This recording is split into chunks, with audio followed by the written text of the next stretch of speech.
about this, that a fundamental truth is that we tend to become what we expect of ourselves.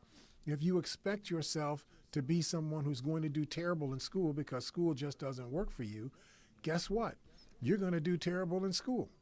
If you come from a grouping of people who expect you to be a superstar in school, it doesn't matter how innately, biologically intelligent you are. If the people who are producing you, your parents, your extended family, your neighborhood associates, if they all think that you're going to be a star academically, guess what you're going to be? A star academically, okay? So it's our culture that helps us to create a pattern of expectations about ourselves that we don't even have to think about. We don't ask ourselves. To take music, for example. Do you ever see any African people asking themselves if they could be decent in music? They just know. I'm good at music. I'm good at organizing music this way. I'm good at rhythm.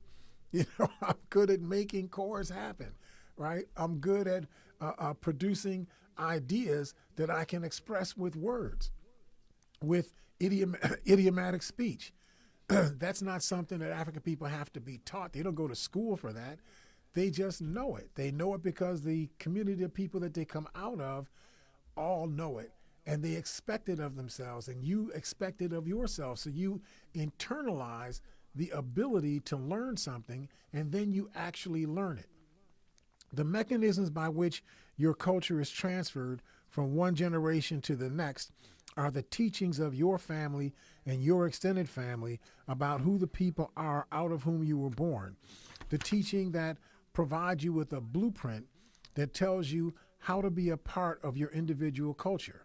If you are not a part of the culture that is being taught to you, by definition, you are being taught how to become someone other than you. Think about that for a second. Just let these things resonate with you. They're going to come together as we go along in the course of the program. Your parents, your adult family members, and your teachers are responsible for teaching you your culture so that you reproduce and build upon the inheritance your foreparents placed in you, and so that you can take the cultural inheritance that you have built upon and you can pass it on to those who follow you.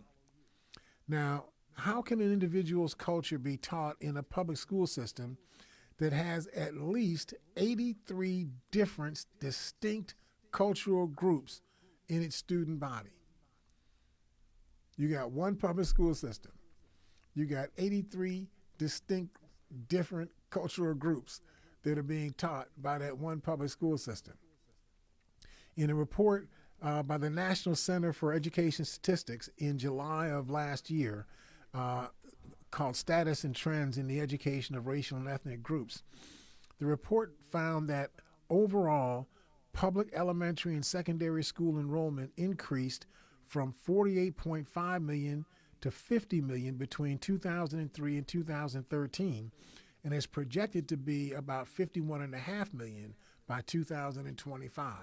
So we're seeing this increase in the number of children that are being served in our public schools. Simultaneously, the percentage of students enrolled in public elementary and secondary schools who were white students decreased from 59% of the public school population to 50% of the public school population from 2003 to 2013. Something else is interesting for those black folks that like to have a lot of folklore thought. The percentage of black children in the public school population has also decreased over that same time period from 17% to 16%. Not much, but definitely is going in the opposite direction to what we tend to think, right? It's not that there are more African students who are the percentage of the public school population.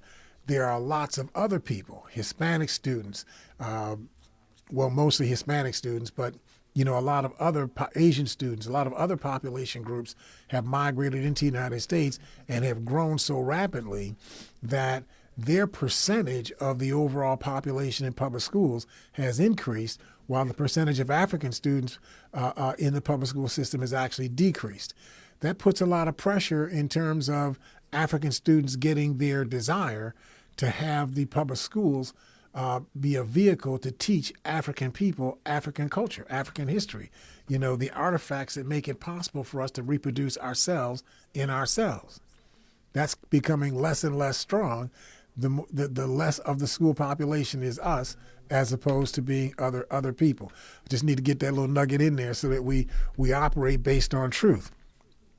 In contrast, the percentage of students enrolled in public schools who were Hispanic students increased from 19% in 2003 to 25% in 2013. Yes, 1/4 of all of the public school students in the United States are students who are Hispanic. So guess who the system is responding to other than for Caucasian students? Who is the system responding to the most right now? The Hispanic students. So who's getting less of what they were hoping to get? Y'all starting to get this. I know I don't have to keep making this up. Okay. According to a report in City Lab by Mark Burns, this is a report that was entitled "Buffalo Was Once a Model for Integration. Now the vast majority of its public schools are segregated." This was in April of 2014. This report was shared. By definition, it means that 78% of the student population in the Buffalo Public School District is non-white. Now, I just need for you all to get your arms, your mind wrapped around what I'm trying to get you to feel. You are in a school system that is essentially designed to teach Euro-Caucasian Americans how to become Euro-Caucasian Americans in a Euro-Caucasian country, right? That's the system. And it's taught that way because the students who were considered to be the normal student, the standard student, the ordinary student, was a Euro-Caucasian student. Well, that was yesterday. And I'm talking about it yesterday. It was a long time past. That was yesterday.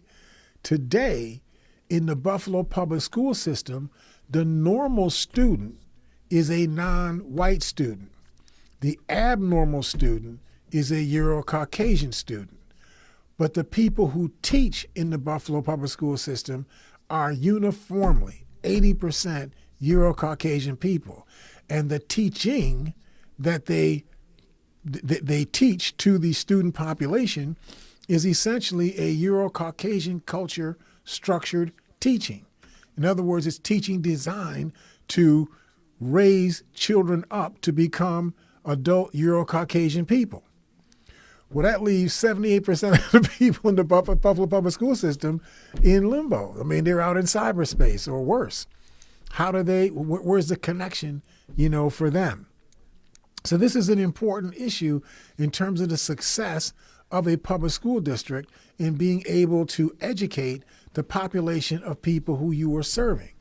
Now, if you were in a Navajo, district where there was like 80% of the people were Navajo, Native Americans, the school that served that population would be a Navajo school. It would have Navajo teachers. It would have people speaking the Navajo language. It would be helping people to understand it, the holidays, the religious festivals, the cultural artifacts that make up being a Navajo were being expressed in the cultural, in the curricula that the students were being raised in and being educated in that school. But here you have in Buffalo a school district where 8 out of 10 of the students are non-Euro-Caucasian students, but there's very little in the curricula that is designed to teach those non-Euro-Caucasian students how to become adult members of the communities that they are actually a part of. That tends to create something called dissonance. Dissonance is that disconnect and the noise. If you're ever in a room, it's just you and somebody else in the room and y'all talking, you just hear everything they're saying, they hear everything you're saying. It's real cool, direct communication. But if you're in a room where there's like 40 people in the room and everybody's talking and the person you're talking to is about 6 or 7 feet away, it's really hard for you to hear what they're saying and it's hard for you to hear what they're saying. That noise, that cacophony, that din of sounds and whatnot that interferes. That's called dissonance, right? And so there is this dissonance between the African student who is being taught, or the Hispanic student who's being taught, or the Nepalese student who's being taught, or the Bhutanese student who's being taught in the Buffalo public school system, and the system of people who are doing the teaching. They come from a Euro-Caucasian perspective. They've been taught by Euro-Caucasian people to teach Euro-Caucasian oriented material to the students, generally to Euro-Caucasian students. When they find themselves having to teach that material to non-Euro-Caucasian students, it tends to create some problems in terms of the connectedness, the efficiency and effectiveness of teaching between that Euro-Caucasian group and those non-Euro-Caucasian students. We see that all the time. I don't think anybody would contest that is the case. So how do we deal with this? That becomes the issue. Jay Ray, who writes for the Buffalo News, he had an article recently about Buffalo public schools trying to keep pace with kids speaking 83 different languages. He found that over the past decade, the number of students in the Buffalo public schools learning English as a new language had actually doubled from roughly over 2,000, about 2,700 students, up to over 6,200 students, more than doubled over the course of the past 15 years. The immigrant, and in fact, not even that far, I think it's from 2008. So over the course of the past 10 years, the number of non-English speaking students who are now in the Buffalo public school, these are people that came to the United States from a country where English was not the normal language, and these students themselves never spoke English.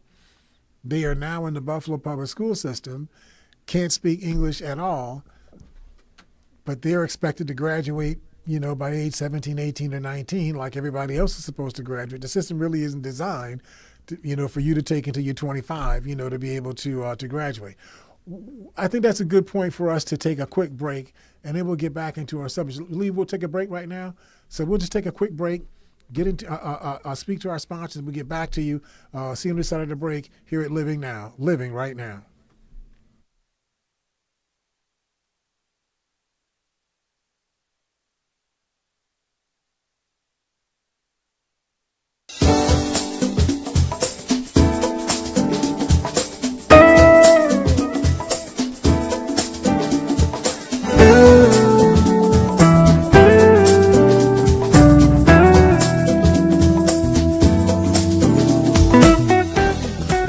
Do you want to increase your home's value? Do you want to lower your energy bills? Are you in need of affordable financing for your next home improvement project? The CAO Home Improvement Resource Program can help. Just come to their monthly HIRP orientation session every second Wednesday of the month at 564 Dodge Street, Building 400. HIRP staff will help identify the resources you need to get financed, and they'll even help you with completing your application. You won't know what you qualify for until you call them today at 881-6543. That's 881-6543. Learn about all the home improvement programs you may be eligible for and ask about the affordable financing program that can help turn your house into your dream home. Call 881-6543 for more info. It's the Home Improvement Resource Program, restoring value to neighborhoods across Erie County, one house at a time. Brought to you by the Community Action Organization of Erie County. Welcome back to Living Now. This is L. Nathan here, your host. I'm here with Emmanuel Radford, who's doing the live streaming of the program. And again, if you've got a handheld device, you've got your computer, you can type into your search engines, Facebook, and then type in Living Now, and our program will come up, and you can ask your questions or give your observations or your concerns. We'll respond to them on the air. Emmanuel, you were asking a question. So the question was that before integration, was the school system in a better place for African American students, or did integration not change anything at all? So I want to answer it this way: the term "better place." Not quite sure I can buy that assertion. However, prior to integration, there were black students primarily were being taught in schools that were almost all black because of segregation, right? And so white students were being taught by white teachers in white segregated schools. Typically, black students were being taught by black teachers in black segregated schools. Now, probably half of the schools that were majority black students had teacher forces that were Caucasian teachers. When integration came about, what tended to happen is, in order to make integration work, they deported African students from majority African schools and sent them into Caucasian schools that had 95, 98, 100% Caucasian students. They pushed African students into those schools. When these black teachers or these black students were deported into these white schools, the black teachers found themselves without jobs. Why? Because the cross mix didn't work out. The black teachers didn't automatically follow the students into the majority white schools. So they wound up having, because what they typically did was close schools. Oh, they closed. Oh. So think about in Buffalo, right? Back in the early 1970s, there were 91 different Buffalo public schools between elementary and secondary education. Now there's 56. So they closed basically 35 schools. Where did they close those schools? In the black, community. So they did that in order to force the black students to have to go to the white schools because the black schools didn't exist anymore. So this phenomenon was done across the country. And the first round of casualties of this so-called innovation was the loss of many of the black teachers who either they got spread out into, Caucasian schools, or they wound up not having a job at all.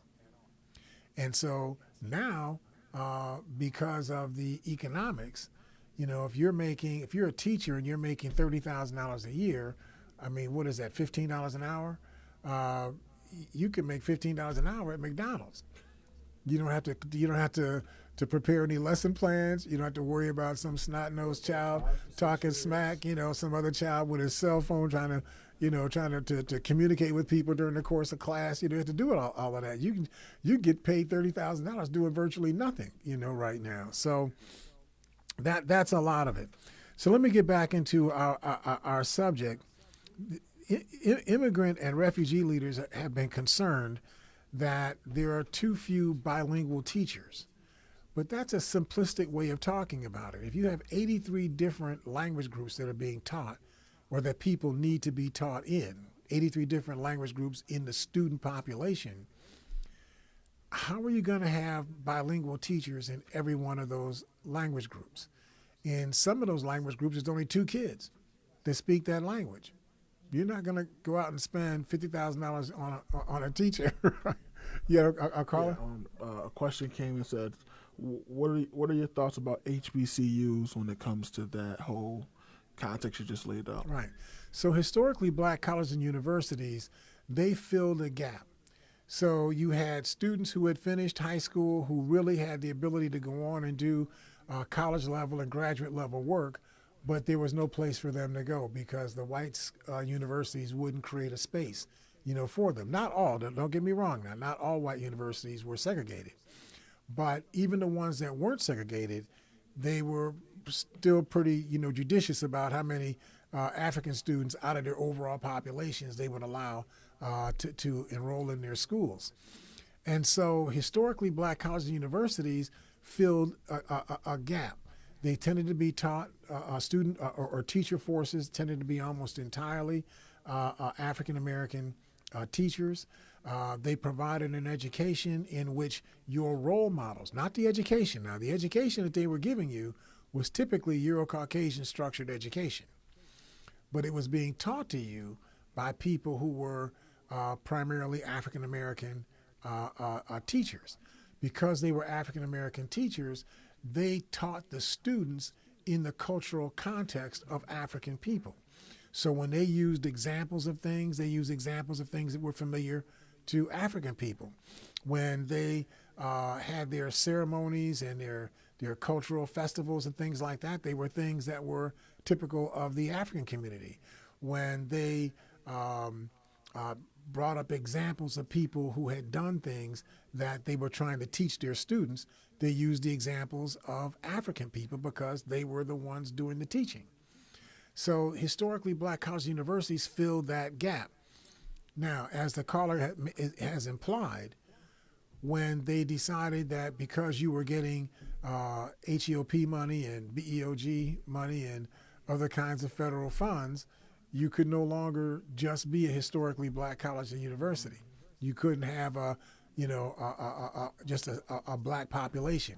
You had to accept enrollments from everybody. And so when that occurred, then the teaching force also got affected. So now instead of having historically black colleges that had like 100% African American teachers, now you have historically black colleges that have maybe 70% black teachers and 30% white teachers. Some have even more of a percentage of Euro-Caucasian teachers. And so that has been the effect on the historically black colleges and universities.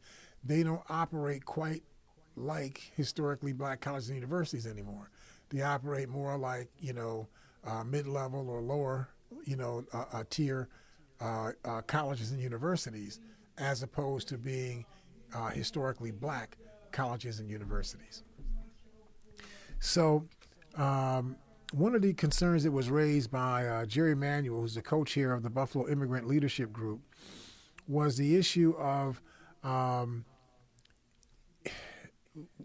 if people need to be taught in their own language to have the best success in learning material so that they can demonstrate high school level material by the time they complete high school, then you need to have people that can teach them in their native language and simultaneously also help them to learn English, but do their primary education in their native language so that their learning is not held up by the fact that they don't speak English.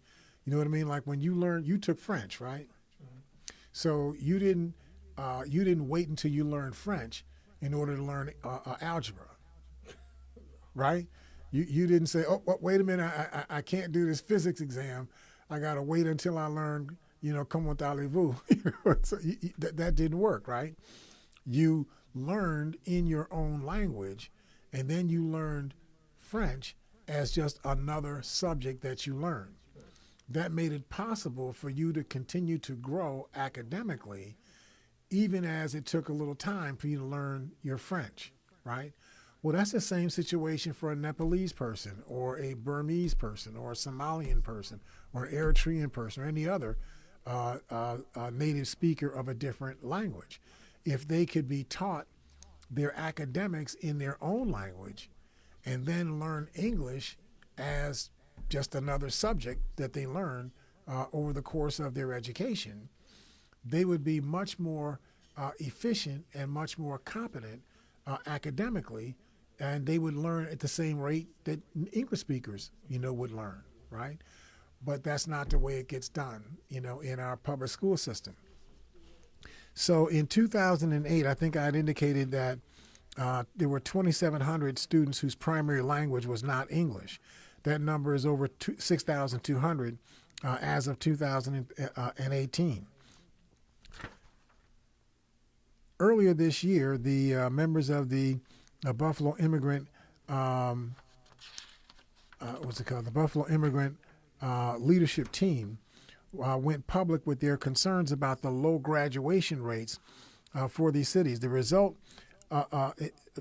in terms of this issue I'm raising about language and people being taught in English who need to be taught in their native language and then to be taught English on the side. That's not what's occurring. They're being taught in English. They're being forced to learn in English.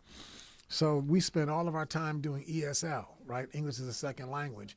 And then teachers who don't speak the language of the students, they've learned all kinds of tactics and techniques to be able to sort of do translations, or to help people understand using symbolic language and stuff like that, to try to help students to learn.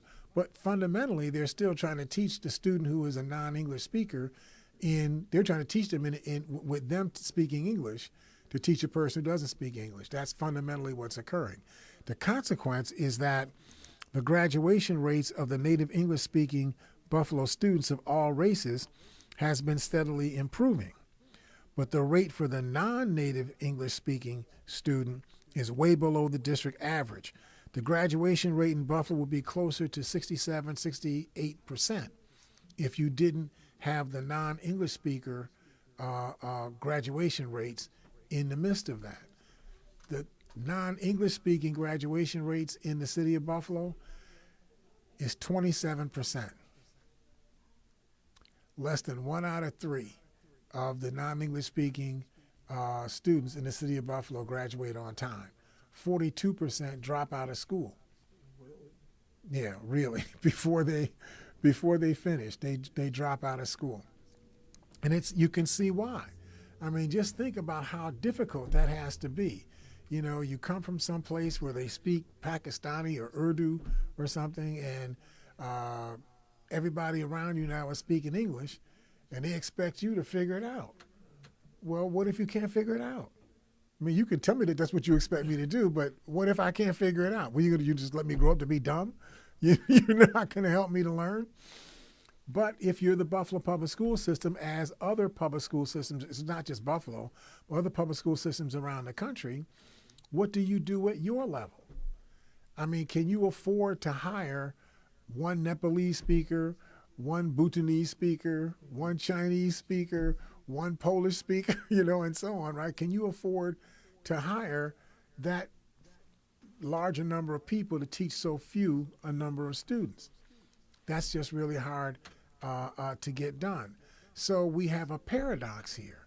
And it seems to me that we have to come up with another system of how we educate these children in a way that enables them to learn as much as possible in their own language, but learn the curriculum that is being taught, at least the skills of the curriculum that's being taught. In other words, you could be taught the principles of democracy without having to be taught that George Washington is your iconic figure for democracy. Not that you I don't even object to that being the characterization. I'm just saying that you could teach Nelson Mandela, right? If you were going to talk about democracy, right? Nelson Mandela was able to take the African National Congress, which essentially was a military, type political movement, and get them to accept that in order for the revolution to succeed in the long run, we had to give up violence. You had to give up warfare. You had to trust that majority rules democracy within a framework that there are certain rights that cannot be voted out of existence. If you did that people would have confidence that even in a majority rules democracy, you're not going to come and take their house. You're not going to come and take their job. You're not going to come and rob their bank accounts. You're not going to rape them, and so on. If people had confidence in that, they would trust representative government. If they trusted representative government over the course of time, the best good will eventually arise within that society. You could teach that through the life examples of Nelson Mandela. So I'm just saying that you can teach the curricula, but you can do it in a way that uses the nomenclature and the ideation of the people who are the student populations that you are teaching. And I think that would be a much more efficient system. The district in Buffalo does employ 50 certified bilingual teachers, but almost all of them are bilingual in terms of English and Spanish. Doesn't really help all of those other populations that need to be addressed. I don't know if you knew this, that in New York State, there is a state law that requires that if you have a bilingual education, that you have to have a bilingual education program if there are at least 20 students per grade who speak the same foreign language. I didn't know that until this week. But I'm just wondering, if that's true, you have 13 grades, right? So if you have 20 students in each grade, that's 260 students, right? So what if you have a language group that's spoken by less than 260? They just don't get any shrift at all. And so in my research on this, looking up these language learners, this gets to be real interesting. For Spanish, there's 2,300 people in the Buffalo Public School District whose primary language is Spanish. For Arabic speakers, there's 640 or so that speak Arabic. For Somali speakers, there's roughly 460, Burmese 426, Swahili 340, Bengali 265. How many Bengali speakers do you know? You didn't even know there was any Bengali speakers in the Buffalo district, right? You would have to have a teacher for each of these groups, right? Because you had enough students to be 20 students per grade level. They didn't have to all be in the same grade, but if you take 20 times 13, if there are 260 speakers of a language in a school district, you have to create a ability to be able to teach that grouping of people. So this gets way into the weeds, right? Arabic, I think, is the language group that is now getting the most attention, right? So following Spanish, then Arabic is getting the most attention. But we're really new in that capability. So why don't we take our last break, and then I'll kind of finish up our subject. If you all stick with us, we will see you on this side of the break here at Living Right Now. Do you want to increase your home's value? Do you want to lower your energy bills? Are you in need of affordable financing for your next home improvement project? The CAO Home Improvement Resource Program can help. Just come to their monthly HIRP orientation session every second Wednesday of the month at 564 Dodge Street, Building 400. HIRP staff will help identify the resources you need to get financed, and they'll even help you with completing your application. You won't know what you qualify for until you call them today at 881-6543. That's 881-6543. Learn about all the home improvement programs you may be eligible for and ask about the affordable financing program that can help turn your house into your dream home. Call 881-6543 for more info. It's the Home Improvement Resource Program, restoring value to neighborhoods across Erie County, one house at a time. Brought to you by the Community Action Organization of Erie County. All right, welcome back to at Living Now here at WFO Power 96.5 FM on your dial. This is L. Nathan here, your host, here with Emmanuel Radford. We have a caller who had spoken about the fact. Go ahead. I had a comment that said, I attended HBCU and there was a full-blown immersion in black culture. We would sing, lift every voice, and sing at every campus event. There was still a lot of civil rights taught and infused in every lesson and every class. And that's really good to hear. That's not true in every historically black college and university, but that's truly what is needed. In fact, if it were up to me, if I was going to try to do this differently, I would try to figure out a way to organize a giving campaign through our churches. There are some 30,000 black churches in the United States. If we could get every one of those churches to put up, if there's 100 members in each church and each member put up $100 per year, we could generate something in the area of $300 or $400 million in support for historically black colleges and universities. There's only 110 or so 100 historically black colleges and universities. So you could put $2 or $3 million in the hands of every one of those universities and make them independent of federal financing. Therefore, you wouldn't be bound by all of these sort of affirmative action for Euro-Caucasian people in historically black colleges and universities, and you could preserve the capacity of those universities to continue to do what this caller has experienced, to continue to teach people in an immersion culture of African people. We have a caller hanging on. Let me get that call real quick. Hi, caller, are you there? Hi, Nathan. I have a question I wanted to ask you. I've been noticing more and more that I'm ending up with foreign change in my pocket, whether it's from South America or it's from the Bahamas or other places. And I've noticed we have a problem on the border where people are trying to escape tyranny and make it into the country. But the question I wanted to ask was, if they're not learning English, am I supposed to learn another language to be able to communicate with them? How do they assimilate into our way of life if I can't communicate with them and speak with them? So, Bob, if you follow what I had said a little bit earlier, here's the answer to that question. You should learn English. No one's saying that you should not learn English if you're going to live in an English-speaking country. Of course you need to learn English. Nobody's expecting that every single American is going to learn 83 other different languages. That's never been the assertion.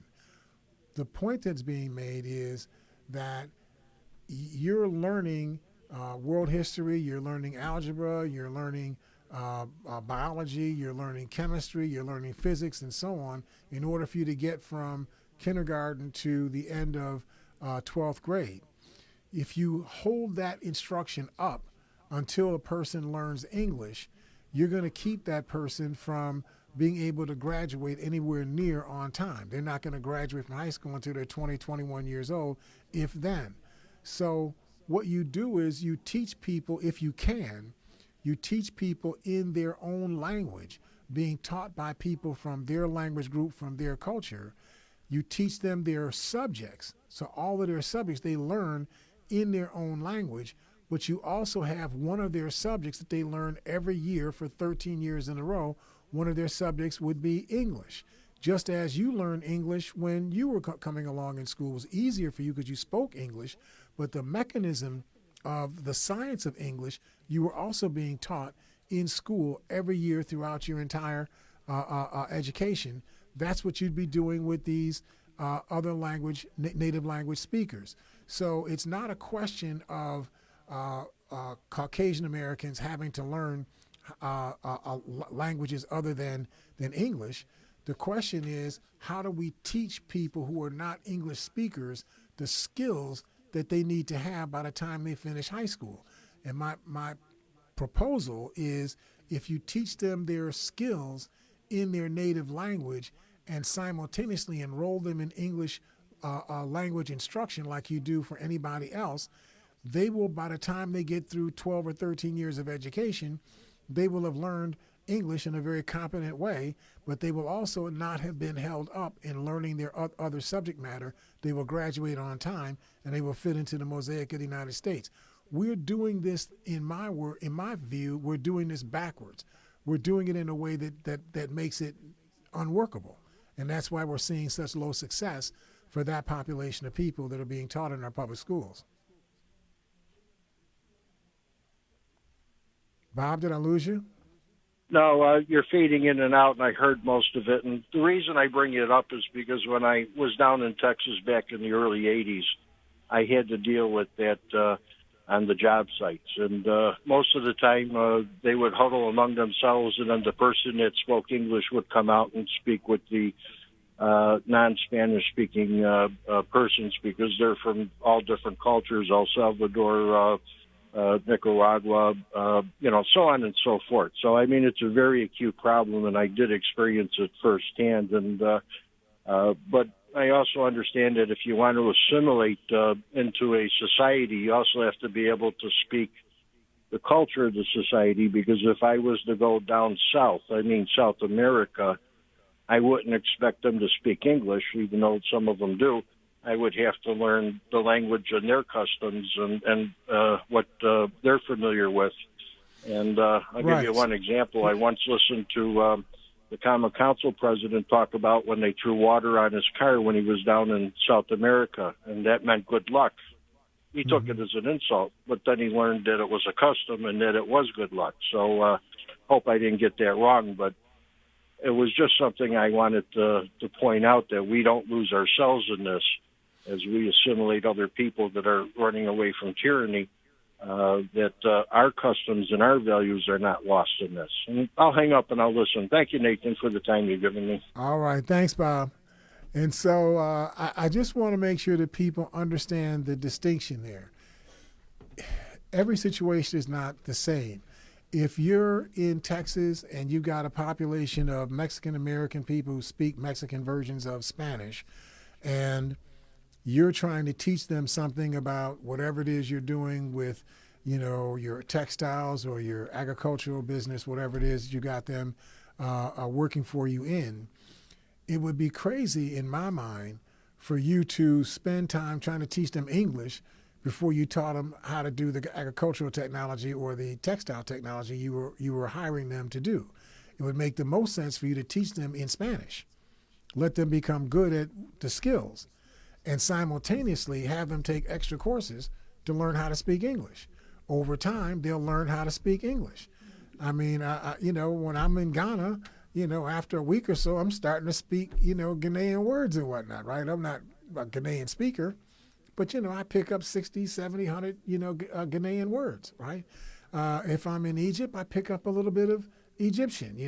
If I'm in Dominican Republic, I pick up a lot more Spanish, right?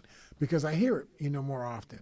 But I'm not waiting to learn those languages in order to learn the skills that I need to be able to function within their economy, right? That's the point that I'm trying to make. And so I think that we're doing this in a way that is not efficient. And I'm trying to be as euphemistic as I could be about how we're doing this. But let me get to another aspect of this point. It's the need to teach cultural contexts that are not based on spoken languages. This part I want us to try to get to. Clearly, if a member of a minority population who speaks a language other than English can be taught better if taught by members of her or his cultural group who speak that student's native language, it stands to reason. If you are being taught by people who are helping you grow up to be you, you are going to feel much more connected to your instruction and your instructors. Your native language instructors not only help you learn academic material, but they also help you place that material into the context of your native culture. You aren't being taught to extinguish yourself and to become someone else. I need for us to understand this idea of assimilation, by definition, means that you have to extinguish yourself and turn into whatever the culture is of the people who are in control in your area. I suggest to you that that is a prescription for conflict. People are going to resist being transformed into being something other than themselves. You can expect that would be the case. I would assert that the reality is the same for African American people. Because of the abominable crimes committed upon African Americans, they no longer possess a language that is unique to them, that enables them to be distinguished by their shared language system. Your father talks about the idea of being a people who don't have the privacy of their own language. All cultural groups in this society have the privacy of their own language except one, and that's the African American. Pakistani or Burmese students in the Buffalo and other public school systems are being raised to be Pakistani or Burmese people who speak English.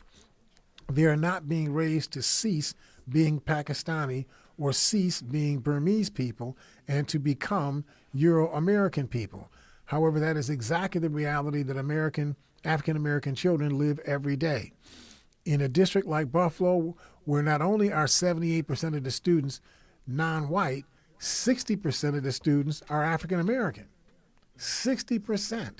Yet very little of the curricula to which African-American children are exposed teaches them in a context in which they are central images, exemplars, and historical personages.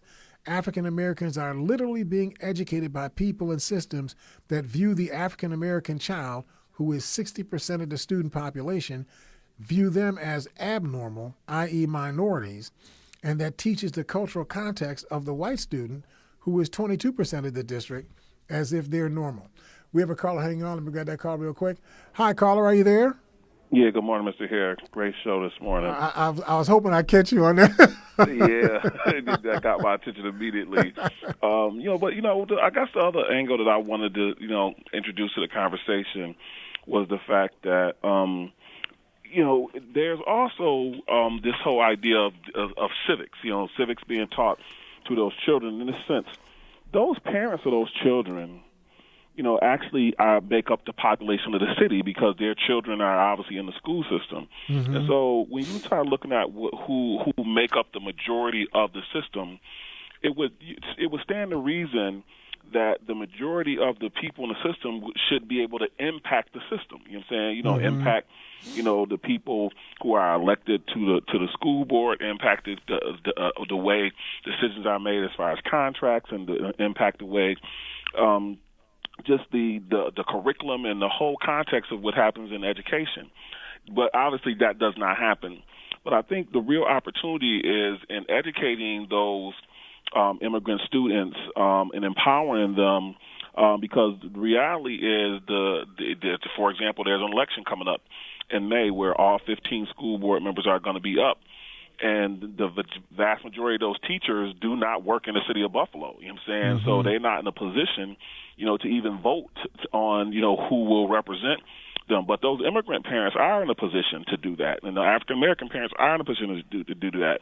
To the extent that parents step up and take responsibility for the fact that we make up the majority, it seemed like, that's our first chance to be able to, immediately impact a lot of the underlying issues that are raised by what you are talking about today, by virtue of the fact that somebody is teaching us something other than our culture for our benefit. Mm-hmm. We had talked about this a little bit earlier, the idea that if you were in a Navajo area in, say, Arizona someplace, the school system that you'd find yourself in would be a Navajo school system.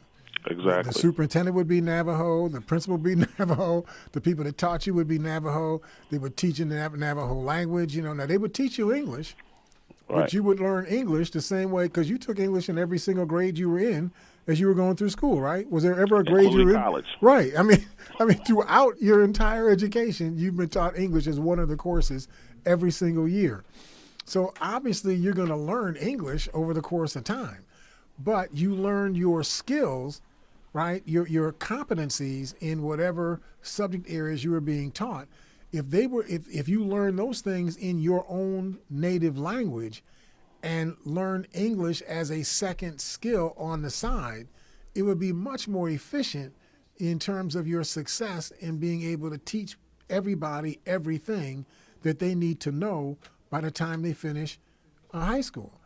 But the other thing is the cultural context that you was talking about earlier. Mm-hmm. Ultimately, you're being taught how to live in the community that you come from, yep, and how to be successsul in that context. Right. If the people who are teaching you success in their terms, and that does not translate in your neighborhood, that would almost explain why after years and years of this education, it has not made a huge impact on what is going on in inner city urban communities, because the education is not relative. It does not give them the information that they need to be successful in the context in which they live. Right. I mean, precisely that, Sam. What essentially is being done is we're being taught in the public school systems that and I'm presuming even in the private school systems that we are being taught by, we're being taught to become adult Euro-Caucasian people. The system of education is designed for Euro-Caucasian people to help them become adult Euro-Caucasian people. And they just allow you as a non-Euro-Caucasian person to be educated in that same system. But you can't turn a frog into an elephant. You know what I mean? Right. You can educate it all you want. You can be extremely gifted, in your verbal acuity in terms of how you talk, to the student. But you can't make the student become something different than the student is. And I say this all the time, and I hope that people don't take this wrong, but I need for you to get this in your spirit. Every single institutional apparatus in the United States, And almost all of the non-institutional apparatus in the United States is designed to communicate to an African American that you are something called diverse, you are something called different, you are something called minority, you are something called other. And it doesn't matter how much education you get, that definition is always being applied to you. Therefore, if you are being raised up to be something that you physically cannot be, and the people that are saying they're raising you up to be a part of us are the ones who are telling you that you can never be a part of us. We're us and you're them. Period. Now, wow. So in other words, you just, by their definition, you can never actually be successful without totally abdicating who you are. Exactly. Sam, they got Can I raise my other point real quickly? Real quick.